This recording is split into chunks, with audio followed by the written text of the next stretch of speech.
첫 통화 이후에 30여 분간 이 해병대 사령관이 박정훈 전 해병대 수사단장을 집무실로 불러서 지금부터 보직 해임이다. 많이 힘들 거다. 이렇게 얘기를 했다.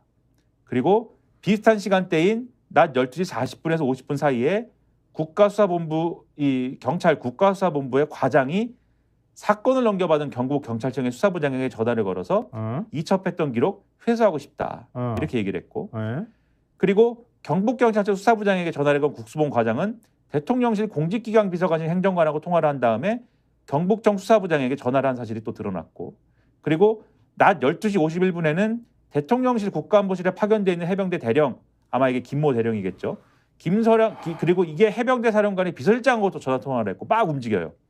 그리고 윤석열 대통령이 이종섭 전 장관에게 전화를 건 이 낮 12시 7분 이후 1시간 사이에 앞서 말씀드린 것처럼 박정훈 대령의 보직 해임이 이루어졌고 대통령실의 공직기강 비서관실, 국가안보실 다 동시에 이루어졌다. 그리고 경찰에 이첩된 사건을 군이 다시 회수하는 이례적인 일이 쭉 벌어진 것이기 때문에 이 대통령의 3차례 통화 때문에 이런 일이 다 벌어졌다. 그리고 이러한 일이 벌어지는 과정의 일환이다. 이 3차례 통화는. 이렇게 해석해야 되지 않느냐. 그리고 대통령이 어제도 저희가 말씀드렸던 것처럼 저도로 휴가 갔다가 8월 8일 날 휴가가 끝났잖아요. 그리고 이제 8월 9일부터 업무 복귀하는데 휴가 중이던 8월 8일에도 이종섭 장관하고 통화를 했다고 합니다. 이 전 장관이 회수한 사건을 국방부 조사본부에 재검토시키기로 결정하기 하루 전인데 8일 아침 시간도 일러 7시 55분 이 전 장관한테 전화를 걸어서 33초가량 통화를 했다고 합니다. 당시 국방부는 경찰에서 회수한 사건을 어떻게 처리할지 논의하던 중이었다고 하는데요.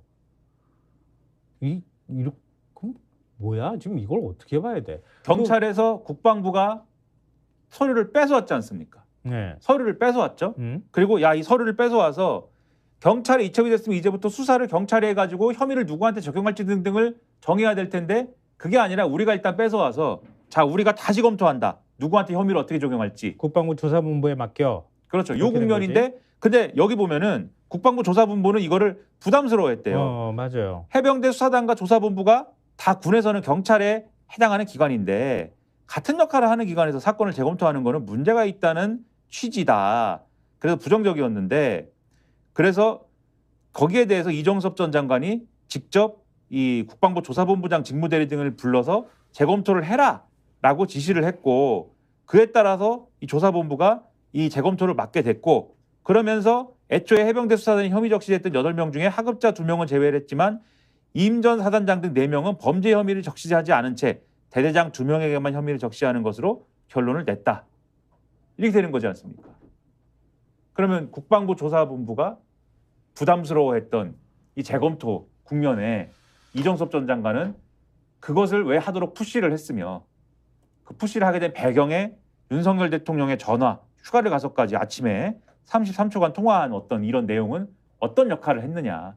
우리는 궁금해질 수밖에 없죠. 왜 이종섭 장관은 호주 대사로 그렇게 내보내려고 했는지가 갑자기 또 번쩍하면서 그 생각이 떠오르기도 하고요. 하나 더 떠올라요. 왜 윤석열 대통령은 기자회견하면서 공수처가 이종섭 장관 출국금지 건 이상하다는 말을 굳이 왜 했는가? 공수처가 이종섭 장관 조사한 다음에는 그 다음엔 누구 차례라고 생각해서인가? 왜 공수처의 이종섭에 대한 수사를 뭔가 오염된 것처럼 자꾸 만들어가려고 하는가? 여기서 다 드러난다고 봅니다. 대통령 입장에서 보면은 일개 사단장이잖아요. 사단장 한 명 구하겠다고 대통령이 이렇게까지 국방부 장관한테 전화한다는 게 상식적으로 이해가 안 되잖아요. 그렇죠. 그래서 쌓여가고 있잖아요. 우리의 의문은.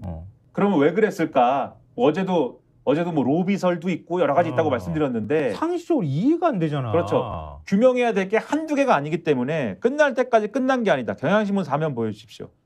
지금 끝날 때까지 끝난 게 아니다. 윤석열 대통령 유예된 위기. 22대 국회에서는 방어 쉽지 않다.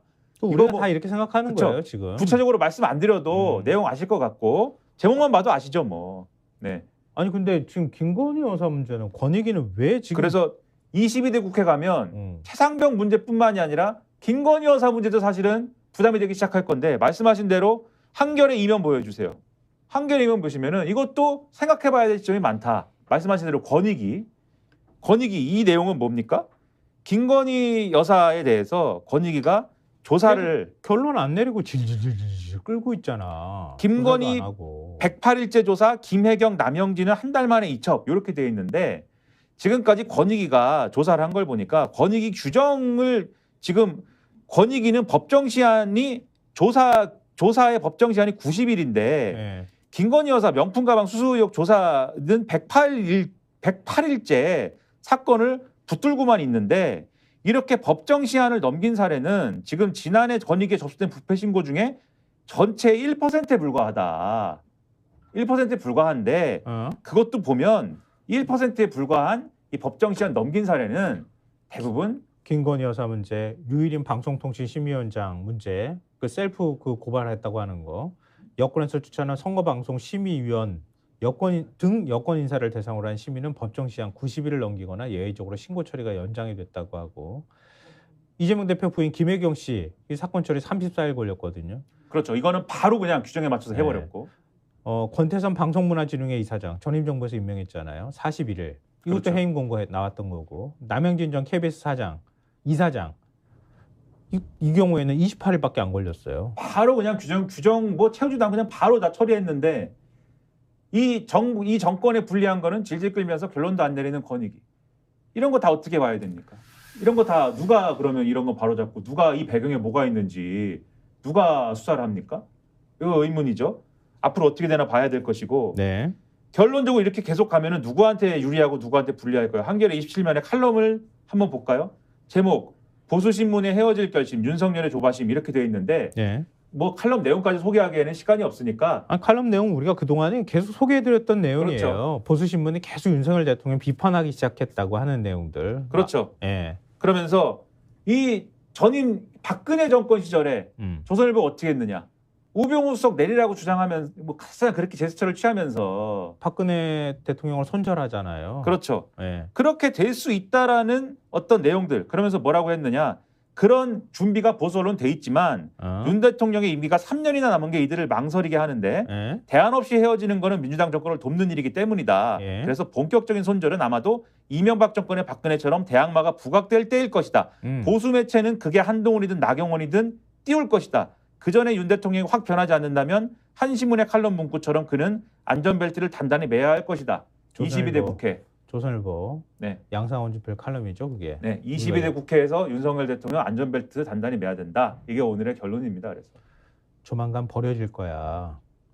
여권에 뭐 예를 들면 유력한 대권 주자가 나오게 되면 대통령은 금방 잊혀질 거야. 네, 각오해야 된다. 어제 그 거부권 행사 어떻게 돌아올지에 대해서 각오를 하고 있어야 된다. 이 말씀을 마지막으로 드리는 것이고 네, 또 사람들이 서 있기 그러게 때문에 말이에요. 빨리 윤석열 정리해야 대통령은 자기하고 자기 배우자 보호를 위해서 모든 국정의 에너지를 다 쏟고 있는 모양이에요. 보니까. 스픽스는 말하는 언론입니다. 대세는 유튜브, 그중에서 스픽스. 좋아요, 댓글, 구독, 알림 설정. 여러분이 저희를 사랑해 주시고 우리가 여러분을 사랑하는 4가지 방법입니다.